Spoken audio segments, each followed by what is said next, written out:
And final topic sir, ప్రధాని Modi జన్మతః OBC కాదు, కులం పేరుతో దేశ ప్రజల్ని మోసగిస్తూ ఉన్నారు అంటూ రాహుల్ గాంధీ కామెంట్ చేశారు సార్. గతంలో చాలామంది రాహుల్ గాంధీని కూడా కామెంట్ చేసిన పరిస్థితి, ఆయన పుట్టుకను కూడా కామెంట్ చేశారు, సోనియాను ఇటలీ దేవత అన్నారు, ఇంకా రకరకాలుగా కామెంట్ చేశారు. ఇక్కడ ప్రధాని మోదీ జన్మతః ఓబీసీ కాదంటే మరి మోదీ పుట్టుకని క్వశ్చన్ చేసినట్టు కదా రాహుల్ గాంధీ? మోడీ పుట్టుకని క్వశ్చన్ చేసినట్టు ఎట్లా అవుతుంది కదా సార్? మోడీ తాను ఓబీసీ అని రాజకీయంగా చెప్పుకుంటున్నాడు కనుక కులాన్ని ఓబీసీ కాదు అని చెప్తున్నాడు అంతే.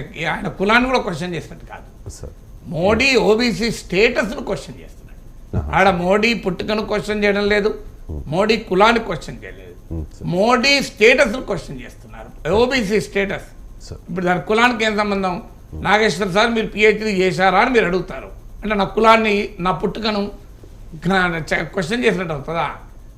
మీరు డాక్టర్ ప్రొఫెసర్ నాగేశ్వర్ అంటాను, నిజంగానే మీకు పిహెచ్డీ చేశారా అంటే నేను నా పిహెచ్డీ సర్టిఫికేట్ తీసుకొచ్చి మీకు చూపెడతాను ఆన్లైన్లో. సో అది అందువల్ల ఓబీసీ స్టేటస్ను క్వశ్చన్ చేస్తున్నాడు. అది నిజమా అంటే ఆ విమర్శ ఉంది. ఎందుకంటే ఆయన పుట్టినటువంటి కమ్యూనిటీ మొదలు ఓబీసీ కాదు, తర్వాత ఓబీసీగా గుర్తించాలి. అయినా ఆ చర్చలో అవసరం లేదు. ఆయన ఓబీసీలకు మోడీ ఏం చేశాడన్నది ఆలోచించాలి తప్ప మోడీ ఓబీసా కాదా అనే డిస్కషన్ వల్ల ప్రయోజనం లేదు. సో ఎవరు తమ పుట్టుక నిర్ణయించలేరు.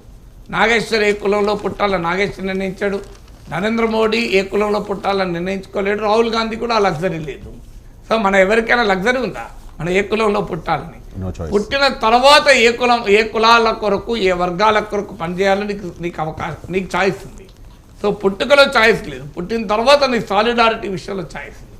అందువల్ల నరేంద్ర మోడీని విశ్లేషించాల్సింది నరేంద్ర మోడీ హయాంలో వెనుకబడిన వర్గాలకు న్యాయం జరిగిందా, సామాజిక న్యాయం అణగారిన కులాలకు జరిగిందా అనే అంశాన్ని విశ్లేషించాలి తప్ప ఆయన ఓబీసా కాదా అనేది కాదు. ఆ మాటకొస్తే దేశంలో అణగారిన వర్గాల కొరకు కులాల కొరకు పోరాడిన చాలామందికి ఆ నేపథ్యం లేదు. సో భూస్వామ్య విధానం కొరకు తెలంగాణలో మాంచందొర కాల్ముక్తాన్న భూస్వామ్య విధానానికి వ్యతిరేకంగా పోరాడిన భీమిరెడ్డి నరసింహారెడ్డి భూస్వామ్య బిడ్డ. తెలంగాణలో మొట్టమొదటి అమ్మడి ఆంధ్రప్రదేశ్లో మొట్టమొదటి రైతు కూలీ సంఘం పెట్టి భూమి లేని వ్యవసాయ కూలీల కొరకు పోరాడిన పుచ్చలపల్లి సుందరయ్య భూస్వామి కొడుకు. మీరు దేశంలో చాలామంది ఉన్నారు అట్లా. కందుకూరి వీరేశలింగం పంతులు ఇలాంటి వాళ్ళ సంఘ సంస్కరణ కొరకు పోరాడారు. వారు పుట్టిన కులం అదా? కాదు కదా.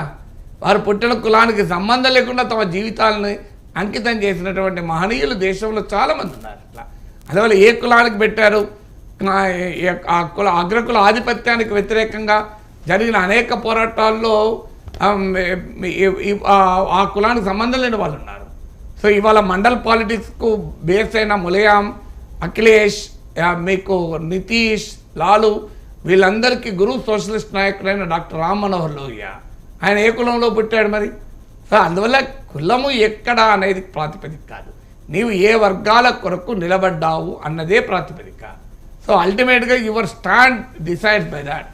సో అందువల్ల నరేంద్ర మోడీ అయితే ఎందుకు ఈ చర్చ వస్తుందంటే ఇటీవల మోడీ మాట అన్నాడు నేనే ఓబీసీని అని.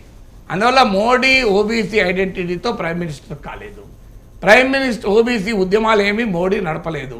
మా ఆర్ కృష్ణయ్య జరిపిన పోరాటాలు మోడీ ఓబీసీలకు నడిపాడా? వేరే వాళ్ళు పక్క పెడతాం. మన ఆర్ కృష్ణయ్యతో పోల్చుకున్నాం. నేను యూనివర్సిటీలో స్టూడెంట్ ఉన్నప్పుడు నుంచి చూస్తున్నా.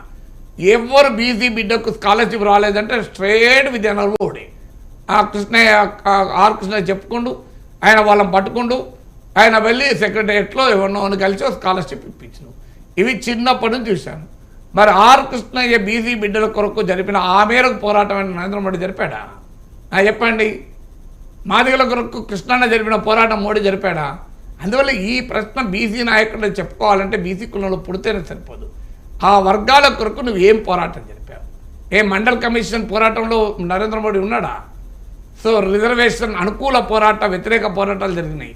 రిజర్వేషన్ అనుకూల పోరాటంలో నరేంద్ర మోడీ ఉన్నాడా నాకు చెప్పండి. ఆ మాటకత్తి ఇవాళ బీజేపీ పరివారం ఆరో రిజర్వేషన్ వ్యతిరేక ఉద్యమానికి మద్దతు ఇచ్చిన వాళ్ళు నాకు చాలామంది తెలుసు. సో అందువల్ల కులం పేరును మోడీ వాడుకోవాలని చూసినప్పుడు ప్రత్యర్థులు ఖచ్చితంగా ఆ కులం స్టేటస్ను క్వశ్చన్ చేయకుండా ఉంటారా? Right sir, thank you so much sir. చాలా అంశాలకు సంబంధించి సమగ్రంగా విశ్లేషణ అందించినందుకు.